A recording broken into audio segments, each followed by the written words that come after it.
Today on Mormon Times. He was such a fun father. I mean, we did a lot of things together. On this Father's Day, we remember several of our prophets who were also beloved fathers. We had a great childhood. We really did. The children of Spencer W. Kimball, Gordon B. Hinckley, and Thomas S. Monson share some of their favorite stories. He is bigger than life. He truly is. And he makes others feel loved and accepted.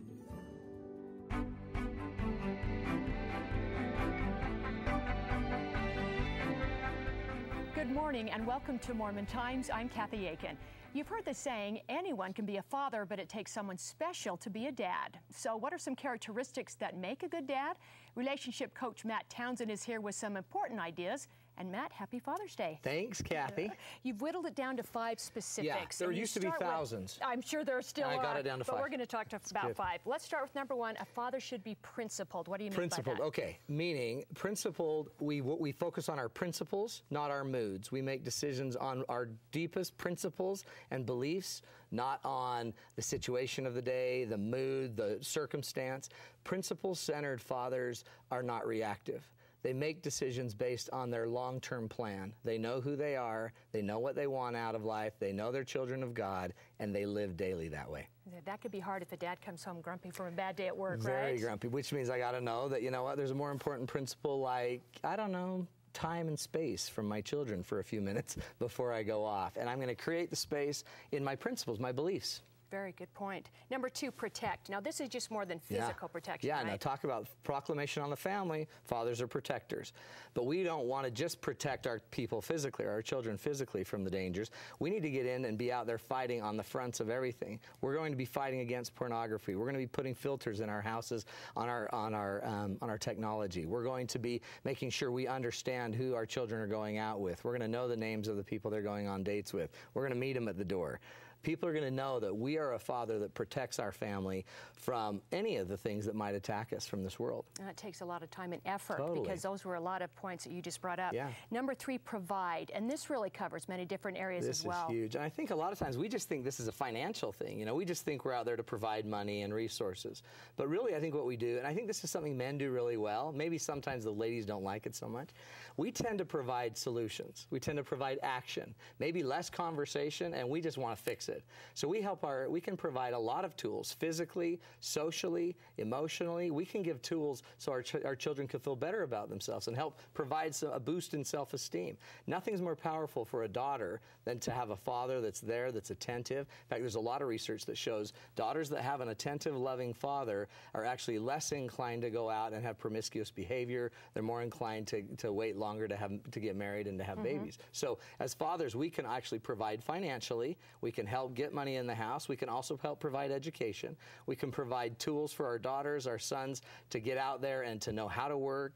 Socially, we can provide tools so that our kids also know how to have respectful relationships, how to have integrity, how to be honest. So don't think of providing just as finances. Think of providing as something that I'm providing tool sets for my kids to go out to make a difference. They're going to leave my home with tools and abilities. And you talk about providing financially. I think that's a tough one, because you don't know if you're giving enough, if you're giving too much. Where do you draw the line? Well, and that's the hard part. I think that's where we come back to principles. What is my goal here? What is really too much and what's enough? Because eventually you got to have a balance. You can spend so much time at work that you're not a father, and we'll get into that as one of the principles.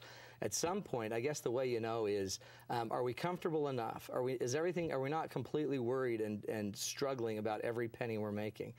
We don't want to be penny-centered. We want to be able to teach the principles of the gospel. And that they need, financially, they need to save, and they need to not get into debt. We'll talk about that later Yeah. as well.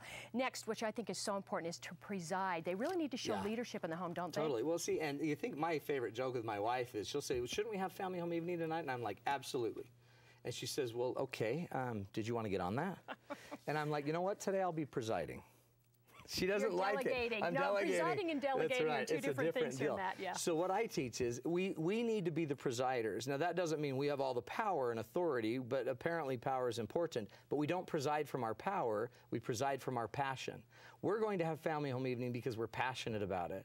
We're going to have family time because we're passionate about it. So we're going to enroll our family because, oh my heck, Dad is so into family time. Dad wants to have scripture study. Dad wants to be there for these dates. So it's almost that I'm not trying to do it because I have an authority position or because I have dominion over people. I'm doing it because, you know what?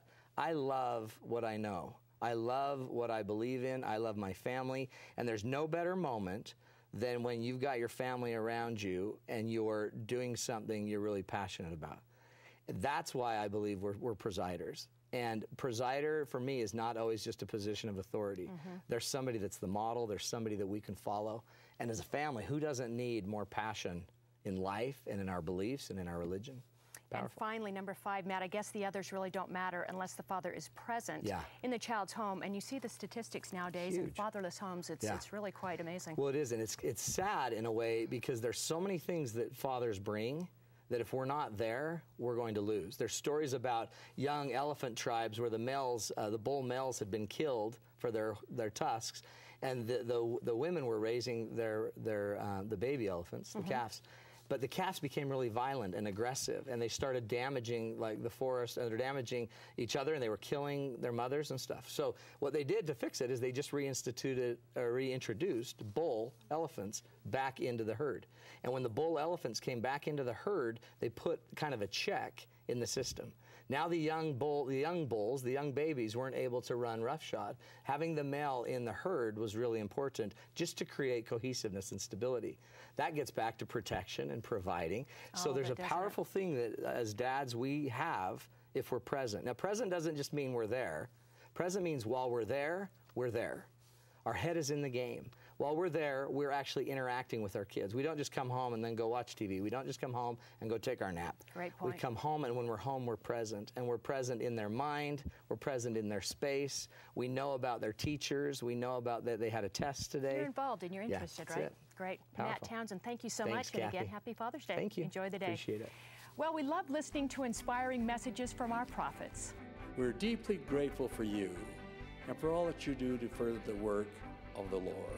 I stand in reverence and gratitude.